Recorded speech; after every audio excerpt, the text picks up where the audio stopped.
Hello and welcome students, Gyanjyoti coaching সেন্টারের পক্ষ থেকে তোমাদের সকলকে আরও একবার স্বাগত। আমি ইয়াসমিন, আমি তোমাদের ইউনিভার্সিটির আন্ডারে এডুকেশন সাবজেক্টটি নিয়ে তোমাদেরকে পড়ানোর চেষ্টা করছি। আশা করছি অল্প কিছু হলেও তোমরা আমার থেকে শিখতে, জানতে, বুঝতে পারছো।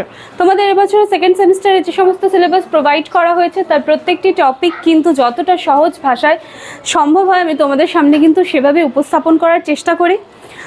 দেখো, তোমরা যারা ক্যামেরার উপাস থেকে দেখছো এবং চাইছো যে আমাদের সাথে যুক্ত হবে, আমাদের জ্ঞানজ্যোতি কোচিং সেন্টারের সাথে যুক্ত হবে এবং তোমাদের জানা নেই যে এর জন্য তোমাদের কী করতে হবে, আমি তোমাদেরকে খুব সহজ একটা সলিউশন বলে দিচ্ছি। দেখো, কর্নারে এখানে দুটো নাম্বার তোমরা দেখতে পাচ্ছ। এই নাম্বার দুটি হলো আমাদের জ্ঞানজ্যোতি কোচিং সেন্টারের হেল্পলাইন নাম্বার।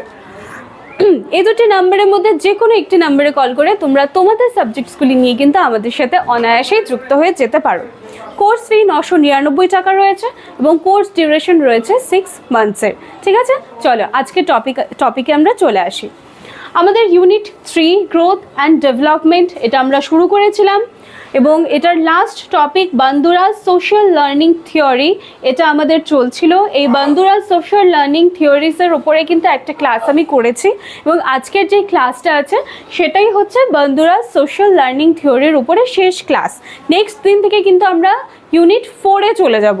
ঠিক আছে, তাহলে চলো, এর আগের দিনের ক্লাসটা যারা দেখেছো আশা করি তারা বুঝতে পেরেছো যে বান্দুরাজ সোশ্যাল থিওরিটা কী জিনিস। যেটা হচ্ছে একটা পর্যবেক্ষণমূলক শিখন, যেখানে হচ্ছে মানুষ কোনো একটা জিনিস তার জানা থাকে না, কিন্তু সে সেটাকে যখন পর্যবেক্ষণ করছে, পর্যবেক্ষণের মাধ্যমে কিন্তু সে সেটাকে শিখতে পারছে এবং তার আচরণের মধ্যে চেঞ্জেস আসছে। তো এইটুকু হচ্ছে আমাদের বান্দুরাজ থিওরির মূল কথাটা। হ্যাঁ, এইবারে এই যে বান্দুরাজ যে সোশ্যাল লার্নিং থিওরিটা আছে সেটার শিক্ষাগত তাৎপর্য কী সেটা নিয়ে কিন্তু আজকে আমি আলোচনা করছি। দেখো, এখানে আমি এভাবে একটু একে বোঝানোর চেষ্টা করছি তোমাদের। আমরা সকলেই জানি যে আমাদের আজকের যে টপিকটা আছে বান্দুরাজ সোশ্যাল লার্নিং থিওরি, এবং এই যে বান্দুরার যে থিওরিটা আছে সেটা কিন্তু পুরোটাই পর্যবেক্ষণমূলক এবং সেজন্য আমি এখানে পর্যবেক্ষণমূলক শিখনটা লিখেছি এবং কি কি ক্ষেত্রে এই পর্যবেক্ষণমূলক শিখনটাকে কাজে লাগিয়ে আমরা সেটাকে শিক্ষার ক্ষেত্রে সেটাকে কাজে লাগিয়ে আরও উন্নত করতে পারবো, সেই জিনিসটাই কিন্তু আজকে আমি আলোচনা করব। দেখো, পর্যবেক্ষণমূলক শিখন লিখেছি এবং এখানে আছে মাইক্রো টিচিং, তারপর আছে সাদৃশ্যযুক্ত মডেল, তারপর আছে পারস্পরিকমূলক সহযোগিতার শিখন এবং এখানে আমি লিখেছি যে শিক্ষককে শিক্ষার্থীর মূল্যায়নে সহায়তা করা। এবার প্রত্যেকটা জিনিস আমি একটু ডিটেইলসে তোমাদের মধ্যে আলোচনা করিয়ে দিচ্ছি।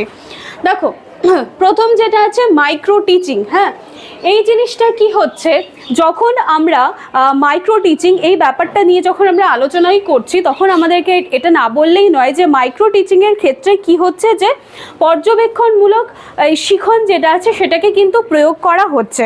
সবার প্রথমে মাইক্রো টিচিংয়ে বিভিন্ন শিখন যে দক্ষতাগুলো সেগুলোকে কিন্তু পর্যবেক্ষণ করা হচ্ছে, তারপরেই কিন্তু সেগুলোকে শিক্ষার্থীদের মধ্যে দিয়ে অনুশীলন করানো হচ্ছে। যে একেবারেই যে সেটাকে শিক্ষার্থীদেরকে দিয়ে প্রথম ধাপেই বা প্রথম স্টেপেই যে সেটা তাদেরকে দিয়ে অনুশীলন করানো হয় সেরকম কিছুই নয়। মাইক্রো টিচিংয়ে কী হয় যে এই যে পর্যবেক্ষণমূলক যেই শিক্ষণ যেটা আছে সেই দক্ষতাটার প্রথমে পর্যবেক্ষণ করা হয়, তারপর সেটা কিন্তু শিক্ষার্থীদের মধ্যে অনুশীলন করতে দেওয়া হয়। ঠিক আছে, এই পর্যবেক্ষণের মাধ্যমে কি হচ্ছে যে শিক্ষক শিক্ষার্থী, দেখো আমি লিখেছি যে শিক্ষক শিক্ষার্থী কিন্তু দ্রুত শিখন দক্ষতাটা অর্জন করছে। তাহলে কোন ক্ষেত্রে আমরা দেখলাম যে মাইক্রো টিচিংয়ে প্রথমে হচ্ছে এই মাইক্রো টিচিংয়ের ক্ষেত্রে বিভিন্ন শিখন দক্ষতার পর্যবেক্ষণ করা হবে, তারপর সেটা শিক্ষার্থীদের অনুশীলন করতে দেওয়া হয় এবং এক্ষেত্রে কি হয় যে শিক্ষক শিক্ষার্থী দ্রুত শিখন দক্ষতা অর্জন করে। ঠিক আছে, পরবর্তীতে আসলে হচ্ছে সাদৃশ্যযুক্ত মডেল।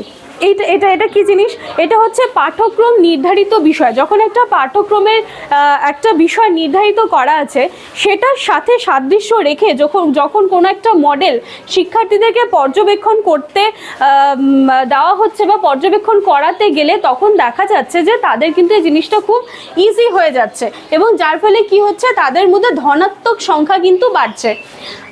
ঠিক আছে, এটা হলো হচ্ছে সাদৃশ্যযুক্ত মডেল, তার মানে ওরা সিমিলারিটিস খুঁজে পাচ্ছে। ঠিক আছে, তাদেরকে যে মডেলটা দেওয়া হচ্ছে এবং সেটার সাথে কি হচ্ছে যে পাঠ্যক্রমের নির্ধারিত বিষয় সেই দুটোর একটা মিল খুঁজে পাচ্ছে, একটা সাদৃশ্য খুঁজে পাচ্ছে। তার ফলে তাদের কি হচ্ছে যে ধনাত্মক সংখ্যা বাড়ছে। এর পরবর্তীতে আছে পারস্পরিক সহযোগিতামূলক শিখন। এই জিনিসটা কি হচ্ছে যে পর্যবেক্ষণমূলক শিখনের মাধ্যমে শিক্ষার্থীদের যে পারস্পরিক সহযোগিতামূলক শিখন আছে সেই ক্ষেত্রে কিন্তু তাদেরকে উদ্বুদ্ধ করা যেতে পারে। তাহলে এই ক্ষেত্রেও কিন্তু আমাদের কি কাজে লাগছে, পর্যবেক্ষণমূলক শিখন কিন্তু আমাদের কাজে লাগছে। তারপরে 4 নম্বর দেখবো যে শিক্ষককে শিক্ষার্থীর মূল্যায়নে সহায়তা করা। শিক্ষককে শিক্ষার্থীর মূল্যায়নে সহায়তা করবে একজন শিক্ষক যিনি শিক্ষার্থীদের ব্যাপারে তাদের মানে কি বলবো, একজন শিক্ষার্থীকে মূল্যায়ন করতে শিক্ষকের যেই জিনিসগুলো প্রয়োজন হবে সেই ব্যাপারে কিন্তু এই পর্যবেক্ষণমূলক শিখনটা খুব মানে কাজে লাগবে। কারণ কি হচ্ছে যে শিক্ষক যতটাই হচ্ছে একজন শিক্ষার্থীকে পর্যবেক্ষণ করবে ততটাই কিন্তু সেই শিক্ষকের পক্ষে ইজি হবে সেই শিক্ষার্থীর মূল্যায়ন করা। ঠিক আছে, তো এই ছিল হচ্ছে আজকে বান্দুরার সোশ্যাল লার্নিং থিওরির শিক্ষাগত তাৎপর্য। ঠিক আছে, শিক্ষাগত তাৎপর্য এই ছিল আজকে হচ্ছে শিক্ষাগত তাৎপর্য আলোচনা করিয়ে দিলাম। এবং এর সাথে সাথে কিন্তু আজকে আমাদের বান্দুরার সোশ্যাল লার্নিং থিওরিটা কিন্তু শেষ হয়ে যাচ্ছে। আগের দিনে এর উপর একটা ক্লাস আমার আছে, সেটা দেখে আসবে, তারপরে এই ভিডিওটা দেখবে একদম কনসেপ্ট ক্লিয়ার হয়ে গেছে। ভীষণ ইজি একটা টপিক বান্দুরার সোশ্যাল লার্নিং থিওরি। যাদের জানা নেই তাদের মনে হবে যে ভীষণ কঠিন একটা জিনিস, কিন্তু যাদের কনসেপ্টটা ক্লিয়ার আছে তাদের কাছে কিন্তু ভীষণ ইজি লাগবে এই জিনিসটা। তো চলো আজকের ভিডিওটি ভালো করে দেখে নেবে এবং নেক্সট দিন থেকে কিন্তু আমাদের ইউনিট 4 এর টপিকগুলো স্টার্ট হয়ে যাচ্ছে। ভিডিওটি ভালো লাগলে লাইক, কমেন্ট, শেয়ার, সাবস্ক্রাইবের আশা রাখলাম। চলো সঙ্গে থেকো, নেক্সট দিন দেখা হচ্ছে আরেকটি ভিডিও নিয়ে। Thank you.